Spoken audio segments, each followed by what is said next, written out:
एक बार की बात है, एक छोटे से गांव में एक शरारती बच्चा रहता था जिसका नाम था छोटू। छोटू 7 साल का था और वो हमेशा खेल कूद में लगा रहता। मकर संक्रांति का त्योहार आने वाला था। चारों तरफ खुशी का माहौल था। लोग तिल गुड़ की मिठाई बना रहे थे और छतों पर रंग बिरंगी पतंगे सज रही थी। छोटू की आंखें चमक रही थी क्योंकि वो पहली बार पतंग उड़ाने वाला था।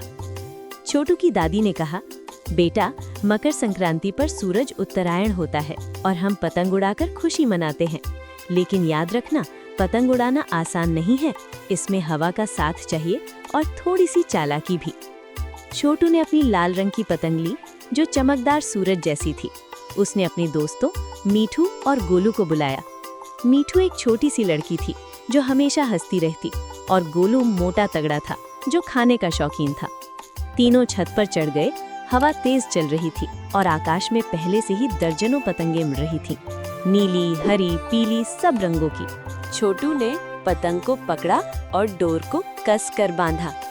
चलो उड़ाओ, मिट्ठू ने चिल्लाया। छोटू ने पतंग को हवा में फेंका, लेकिन ओहो, पतंग नीचे गिर गई। अरे, ये तो नहीं उड़ी। छोटू उदास हो गया। गोलू हंसते हुए बोला, छोटू भाई, पतंग उड़ाने के लिए दौड़ना पड़ता है, जैसे मैं खाने के पीछे दौड़ता हूँ। छोटू ने फिर कोशिश की। इस बार वो छत पर दौड़ा।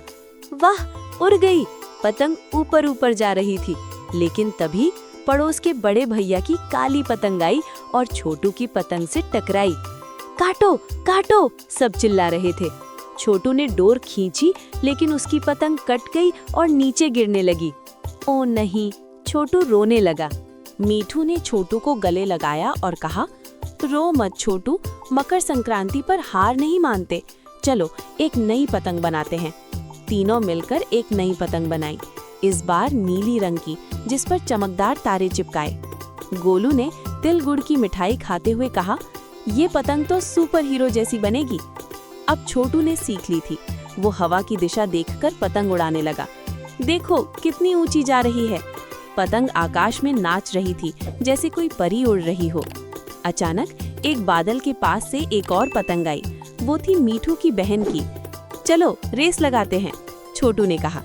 तीनों दोस्त चिल्ला रहे थे, ऊपर, बाएं, दाएं। पतंगे एक दूसरे से लड़ रही थीं, लेकिन दोस्ती में कोई हार नहीं। अंत में सूरज ढलने लगा। छोटू की पतंग सबसे ऊंची उड़ी। सबने तालियां बजाईं। दादी ने आकर सबको तिल गुड़ की मिठाई दी। वाह छोटू, तुमने सीख लिया कि पतंग उड़ाना टीम वर्क है, दोस्तों के साथ, हवा के साथ। छोटू खुश हो गया और बोला, अगली संक्रांति पर हम और ऊंची पतंग उड़ाएंगे। कहानी खत्म। कैसी लगी छोटे दोस्तों? अगर मजा आया तो अपनी मम्मी पापा से कहो कि पतंग उड़ाने जाओ। और हाँ, अगर तुम्हें ये कहानी पसंद आई तो लाइक करो, सब्सक्राइब करो और कमेंट में बताओ कि तुम्हारी पसंदीदा पतंग का रंग क्या है। अगली कहानी में मिलते हैं। Bye bye.